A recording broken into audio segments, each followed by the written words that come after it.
Most business owners are working hard enough, yet they are struggling because they don't realize their personal operating system is under pressure. If you are building a business or a career, but feel like you are carrying everything alone, this conversation is for you. Today we are talking about values alignment, which sits in the spiritual health pillar of my framework, and it highlights why effort is not the issue. I'm Ildiko Steely, leader of the Routine Revolution, and I'm joined by Laura Jane, who experienced firsthand how pressure, disruption, and uncertainty expose what truly matters. Together, we are going to explore how values show up in real decisions, not the words, and why alignment is often tested when life gets comfortable.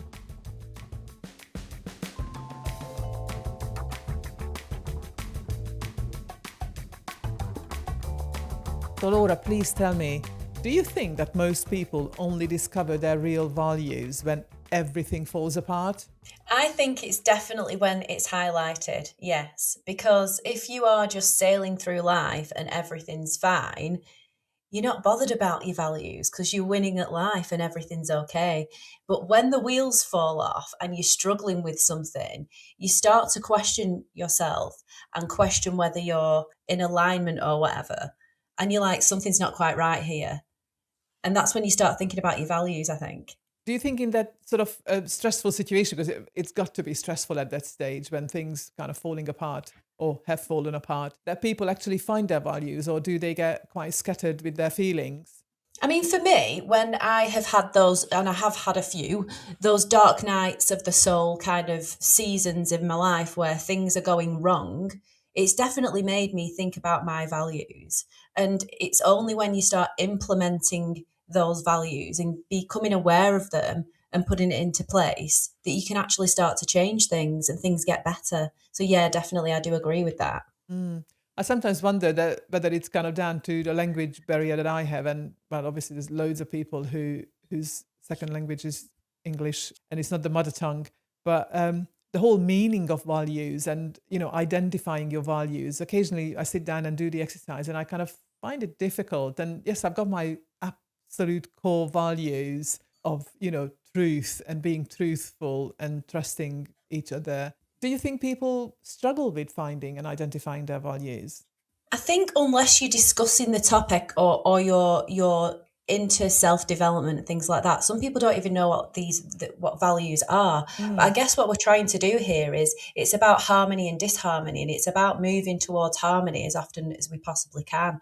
And we can only do that when we actually identify what our values are. It's just what we prefer and what we don't prefer, which Okay. will bring us closer to harmony or closer to disharmony. It's about just making those choices. I really like this comparison. It actually suddenly made it so much clearer for me of how to find my values when I do this exercise. Because like our life is changing, our business is changing. I suppose everybody has got those absolute core values. We can all identify one or two things that you just don't give up on those, but then other things can potentially change. Converting it into harmony and disharmony makes it so much easier to even establish that and Yeah. just prevent ourselves from falling apart when we are in those stressful situations. So how did you, for example, prevent yourself falling apart in those episodes that you mentioned? It's definitely about self-awareness. So it's actually identifying that things are going wrong. And it's about having that awareness before you're spiraling down to the point where you don't know what to do next. It's about having that toolkit of being able to help yourself. There's a wonderful strategy. It's called the Wheel of Life. And Okay. there's different elements. So there's like environment, the people you're spending your time with, work environment, physical environment, like lots of different things like that. And you can sort of scale yourself 1 to 10. Has it got like 8 parts to it? So it's like a wheel, and you scale yourself 1 to 10. So if you get 10 on all of them, your wheel's turning and you're winning at life. And it's all aspects of your life. So it's fitness, nutrition, health, friendships, relationships, romance, creativity. And if you scale yourself, so if you're scaling really low at something, so say your creativity is a 1, it means that you need to add more creativity into your life. So because when we're creative, it creates those natural happy hormones, those neurotransmitters. They're going to make you feel happy. When you're creative, you're living your life to the fullest. You're raising your vibration to the frequency of joy. So if you're scaling really low on that one, then that's when you know you need to add more into that. I found that really helpful for myself, and I tend to use that with my clients when I need to as well. I think we're talking about the same thing. I came across, it might be called something different, but that sort of thing where you look at 8 particular areas in your life. And initially, it was really overwhelming to look at it. I was in someone's little 6-week program. I thought, okay, I'm going to make a start. So what I started with was just writing down, where am I now in any of these areas? And that at least sort of broke that kind of white paper syndrome. Because when you try to plan, it's very, very difficult to see the future, obviously, or even you want to plan a future. But then once I settled on, okay, this is where I am in each of these areas now, then I wrote down, okay, so where would I like to move from here? What would I like to achieve in the next 3 months, 6 months, 2 years, 5 years? And then basically, unintentionally, it became my vision board.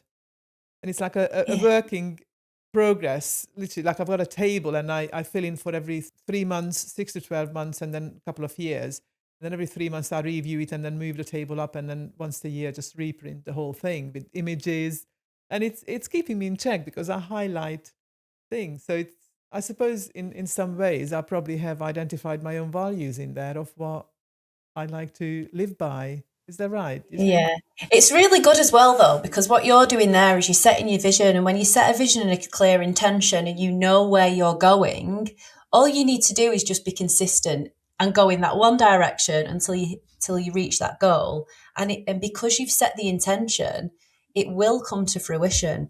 And when you set the intention and you set out on this journey towards that goal, it's then you'll realize your values, because Okay. you'll realize, how am I feeling? It's about that harmony again. So am I feeling harmonious along this journey? Do I need to change anything at the moment? And that's when you do the tweaks and the changes along the journey, because we learn as we go along as well. Because we can set intentions, can't we?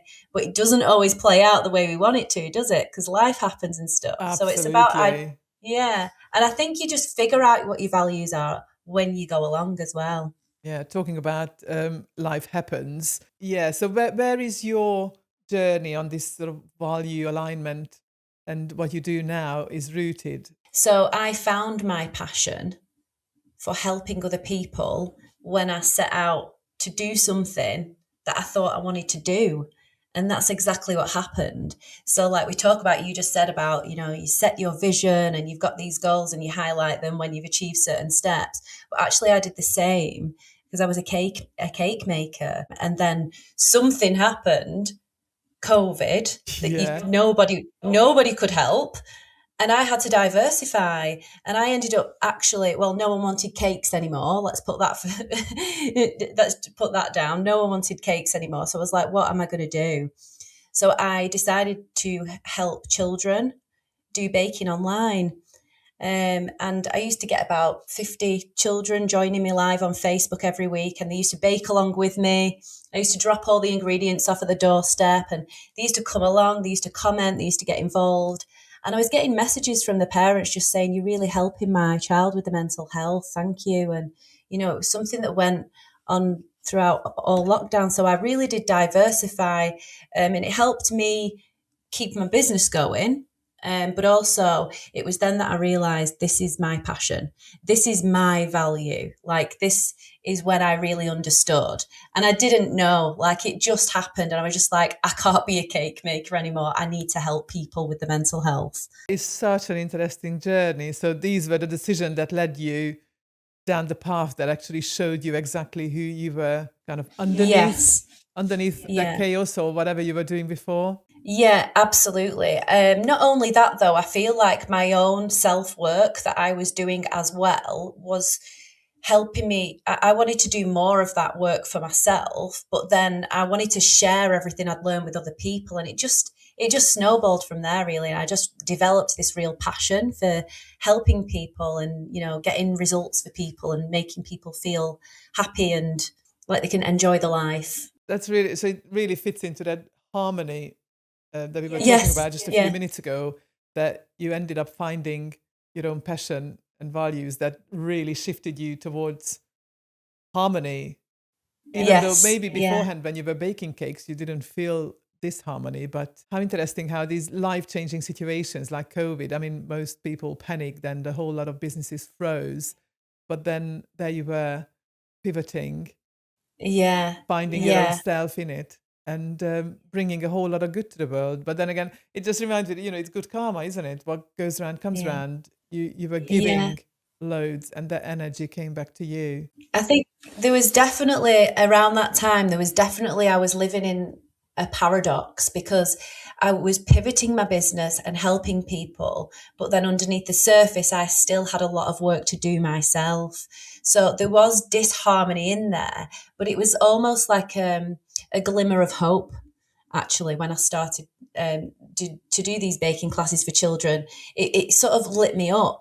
Whereas when I was a cake maker, I was able to, play out my creative expression through cakes and through the design, but it really wasn't filling me up, my soul up. It wasn't making me glow, and it it just put me back into alignment with my soul path and where I should be going, what I should be doing. That's a beautiful story. So obviously now, because of that, you work with belief systems and those identity shifts, because it sounds to me that you've kind of gone through a bit of an identity shift, and it's not just Oh yeah. about tactics, it's about finding yourself. So today, when you work with your clients, how do you recognize when someone's life or business is out of alignment with their values?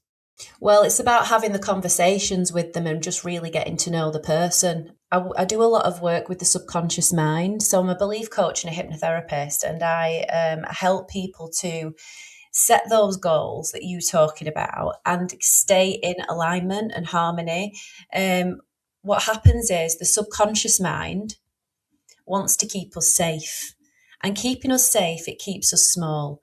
So if you wanted to set a really, really big goal, you will find that the subconscious mind will create resistance.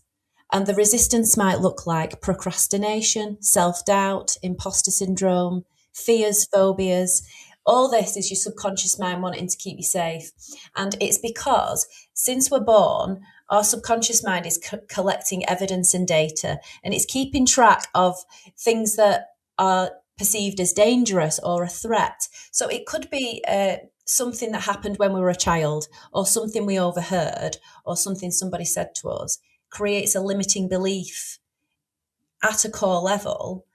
So it could have been planted in when you were 4 years old, Mm, but then that limiting belief can carry throughout your whole life unless you work on that belief system. It will follow you around. So whenever you try to reach that goal, you'll find that block in your way. One of the biggest blocks that people experience are money blocks. We all have a money story, money blocks around, and also if you wanted to be successful in business, but your subconscious mind doesn't believe it's safe for you to have success or for you to have surplus amounts of money, you won't be able to achieve that goal. So it is about really, and I absolutely love the name of this podcast. It's about creating that routine to get to that revenue, yeah, because if you don't have a routine of like working with your mind and your belief system and your subconscious mind, it's a holistic approach, yeah. then you're not going to get to the goal that you need, that you want to get to, because there will be physical discomfort showing up in your life, and it's just the subconscious mind trying to keep you safe. Yeah, it really resonates big time, because obviously being in business myself, and I imagine a lot of our listeners are, how do you work through these barriers? And you've been talking about removing beliefs at the core, which Mm. sounds a bit woo woo to me, because obviously I don't quite understand it, but I'd love to learn about it. So I will definitely look into it a bit more. What I'm hearing is that it's more about managing that sort of the beliefs at the core, rather than removing just surface behaviors to better ourselves, which we might sort of go down the trap of. If you are listening to this thinking this is exactly where I get stuck, that's not accidental. This is the work I do privately with business owners who want sustainable performance without it costing them their health. If it resonates, you will find the link in the show notes. How does a misaligned belief quietly shape the decisions that people make without them actually realizing? So I can talk about a core belief that can misalign you and stop you from achieving your goal. Go on. So, for example, I'll use myself as an example. Okay. So, the technique that I do, it's called belief coding. One of the techniques that I use is called belief coding. And what that means is we do memory work. So, we'll go back to where the belief was first ever created and we remove it at the core level. And we code in new, more empowering beliefs. And this modality is actually now backed by science. So, there's scientific research to show that these transformations happen instantaneously. And I had it when I was training in this modality. I had it for public speaking because I'd had experience in the past of trying to speak in public, and I got a physical discomfort, like I couldn't speak, and I was scared. I was shaking, and it was awful. And I thought, I need to be able to speak, like, because it's for my job. I need to do this, and it's really holding me back. So I had a belief coding session for it. And what happened was it took me back to a memory of when I was 3 years old in nursery. And when I got to nursery, the nursery teacher said, right, okay, children, we're going to be leaving early today because Laura's got to go to hospital. Now, I didn't know if I was the only Laura or not. I was just worried. I was like, I'm going to hospital. People die in hospital. And like my little 3-year-old brain was just very worried. And I was so scared and I didn't dare to go and ask anyone. And I was painfully shy. And I spent the whole day at nursery school trying to find out if there were any other Lauras because I didn't want to go to hospital. And it took me back to that memory. Now, we worked with that memory and removed that belief and coded in new beliefs like it's okay to speak out, it's okay to ask, it's okay to speak my truth, it's safe. And we made it safe. And literally, just after one session, I was planning to do a public speaking for 40 children at a school. And I thought, and it was in a couple of weeks' time, and I was like, right, okay, this is the test to see if it's worked. That sounds like a very short time frame to work on this.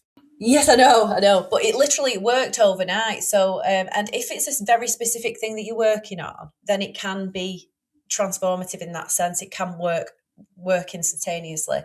So, usually before an event or something, you might get those wave of butterflies come up. You're like, oh, I'm a bit excited. I didn't get that at all. They weren't there. And it was like I was expecting to be nervous, but it just didn't arrive.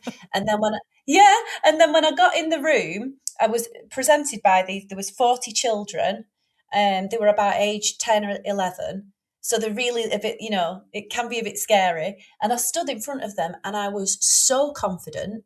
I knew exactly what I was going to say. I wasn't bothered, and everyone could feel my energy.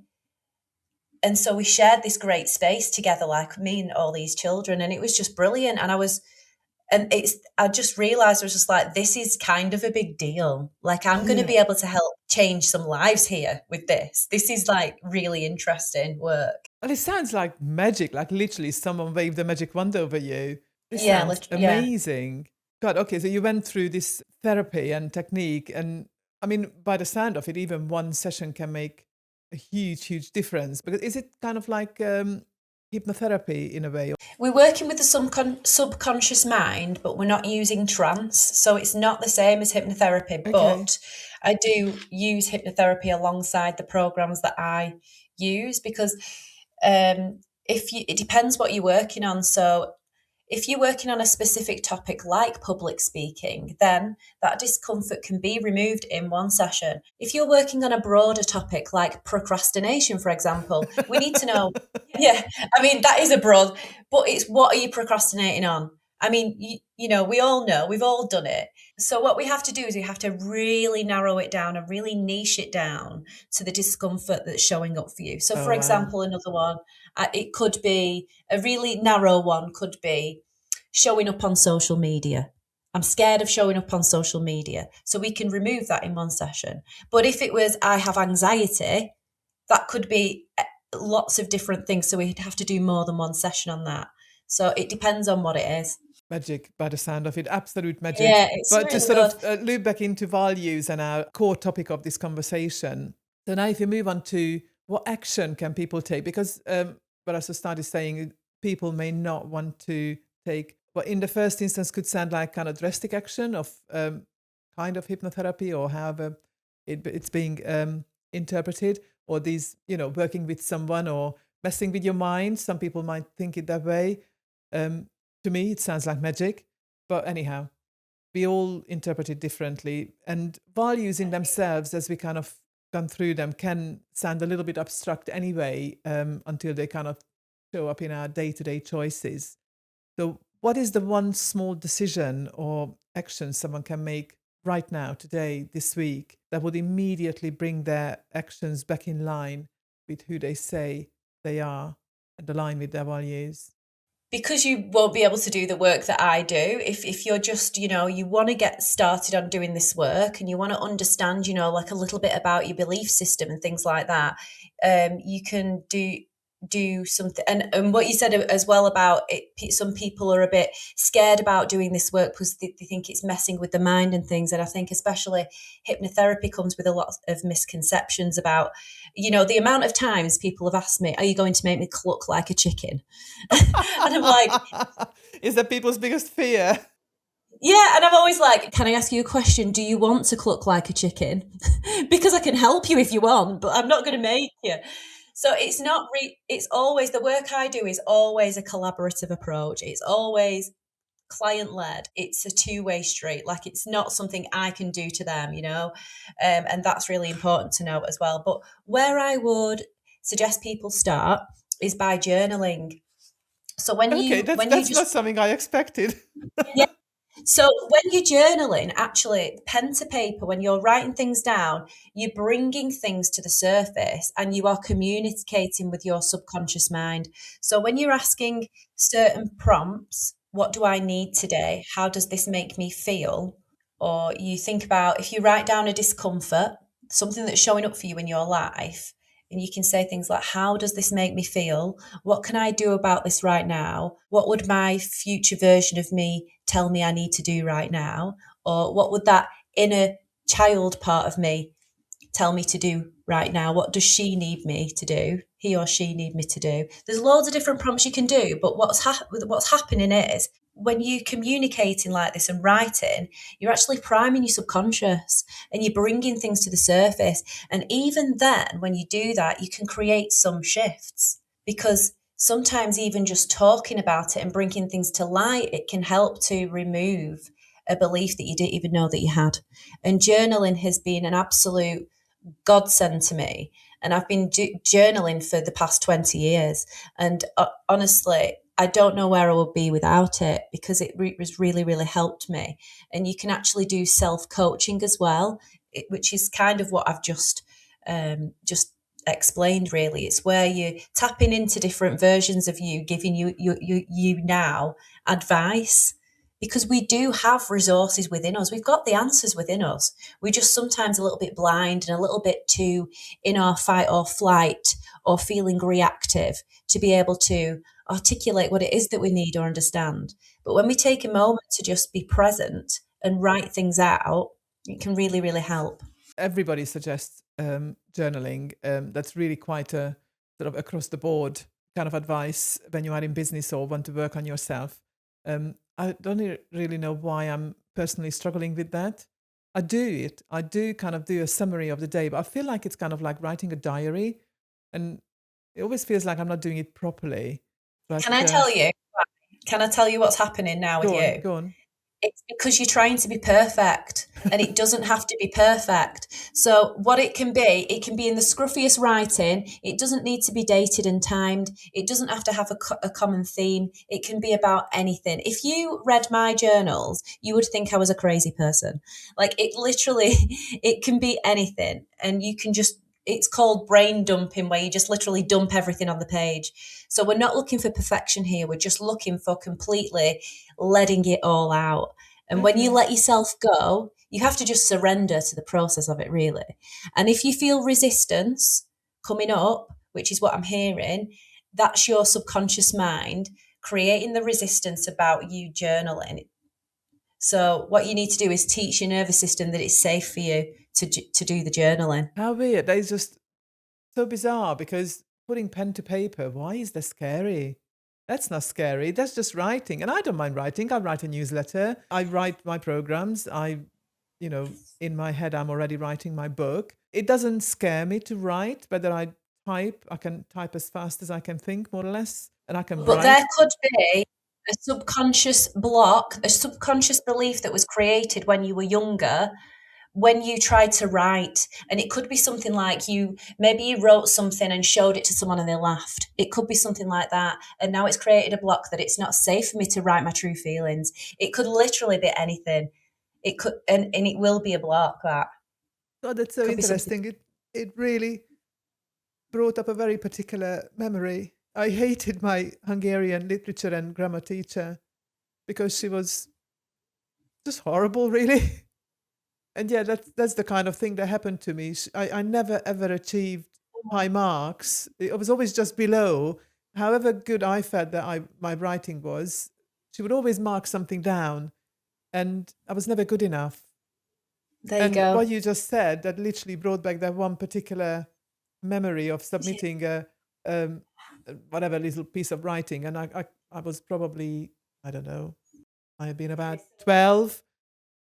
And I remember a big red mark on something, and then immediately that didn't give me the top marks. And yeah, Yeah. maybe it may have been perfectionism, but gosh, I would, yeah. And I still think about that one mark that she made on that paper with that big red mark, and it left, Yeah. I suppose, a very, very deep scar in me. Yeah. So the fact that you got upset then and you felt like you got a bit teary there, that is your subconscious mind bringing it to the surface. So that's an emotional release. So when we are working with the subconscious mind, we can experience things like twitching, fidgeting, crying, yawning, moving around, stretching. These are all emotional releases. So it's coming to the surface. I'm really quite confident here that in just having that release, in just bringing that to the surface and just acknowledging where that belief has come from now, I feel that what I want you to do tonight is I want you to go and try and do some journaling and let me know how you get on with it, because I feel you've just had a release there. So hopefully, ideally, it wouldn't feel like diary kind of entry. It would feel like exploring whatever the day was like. Yeah, interesting. See how it goes. Because I do a little bit of journaling at the end of every day, pretty much. But yeah, see if I feel that it's different. Do you know what? There's something that I could share, right? And I said this the other day.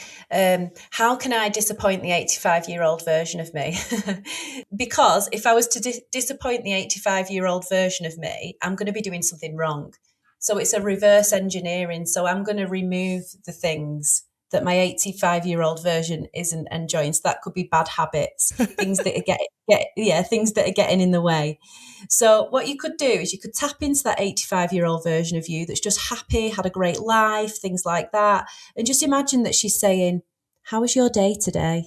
And communicate like that. And that's how you can start journaling. That's how you can start journaling. Imagine that you're having a conversation with a different version of you. Okay, I'll do that.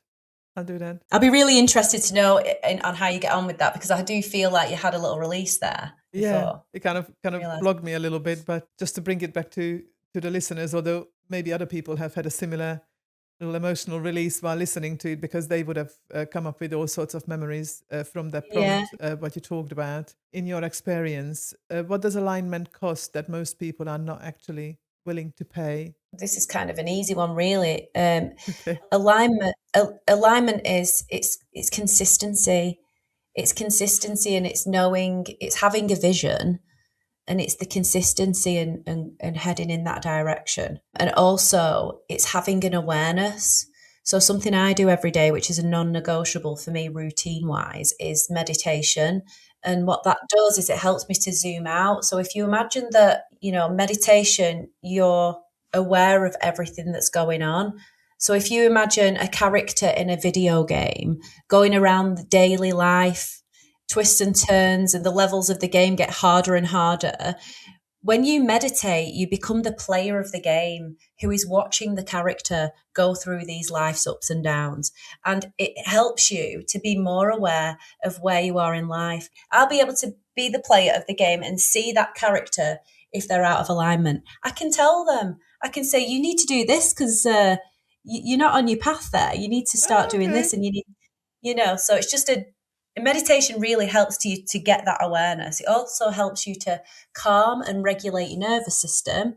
And we need a calm and regulated nervous system if we want to achieve those goals and stay in alignment as well. I love that. I love that little analogy of imagining that you are the character in that computer game and you can actually tell yourself in that game where to go and what to do. You described belief work as an identity shift earlier, rather than a mindset tweak, perhaps. So what changes first when someone's identity finally matches their values? An identity shift would be to remove lots of different beliefs at the same time, which is what I'm currently training in as well. I'm doing the advanced version of belief coding. So at the moment, I work with one belief at a time, but I'm training to remove multiple beliefs at the same time. I set a massive goal for myself, and I actually removed 60 beliefs that were attached to that one goal. Now, if I remove 60 limiting beliefs from my belief system, I'm going to have an identity shift. Like, I cannot be the same person. Isn't it scary? Like, what will your husband think? What will your immediate friends and family think? What will you think? But that's a limiting belief, though, isn't it? Because why should it matter? So it's it doesn't matter what other people think. It's that you're here. You came here on your own to live this life and fill out your soul purpose, and you remove limiting beliefs. So if you remove limiting beliefs, your life won't be the same. But in order to stay in alignment, I think one of the most challenging things about having an identity shift is the uncomfortable. Some people might call it a tower moment in the tarot. They call it a tower moment. It's when everything falls away. So you might experience uncomfortable shifts.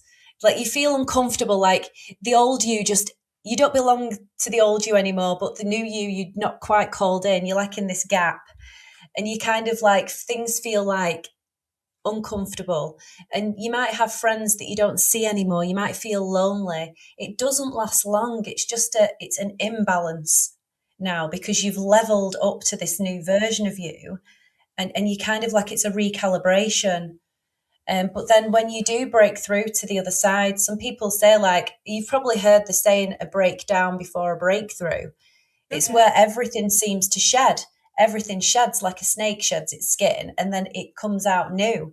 And then new synchronicities, new people come in, and new opportunities come into your life, and you go on to this new aligned path that you're meant for. Because let's be honest, if you want an identity shift, the things and everything in your environment that you experience right now of this current version of you, you can't take all those things or experiences onto the new identity, can you? Because it's a different person, it's different character. So you have to say goodbye to some things. And this is a natural energetic shift. It's not something that you have to tick off a list and go, goodbye to you and goodbye to you. It's like, just naturally happens. And because it naturally happens, you feel like you're not in control of it. But deep down, you are actually aligning with your new values. Yes, but you just can't see that. You can't see that at the time. Just like, oh, this feels really horrible. I don't know what's happening. But really, it's good. You're aligning. Get excited because something's going to shift. What a beautiful thing to finish on. Laura, I mean, you made me cry twice during this short little conversation, because being in business and building a business and just sort of going with it. And here I am, over 50 episodes on the podcast, and having launched my one-to-one program. The identity shift is real. And all the things that we talked about is very real. And I expect a lot of our listeners who are setting up businesses, or people who are thinking of leaving corporate and going into business, or just living their truth, their values, I imagine they would have felt similar emotional releases to myself listening to you. Thank you so much for your insights.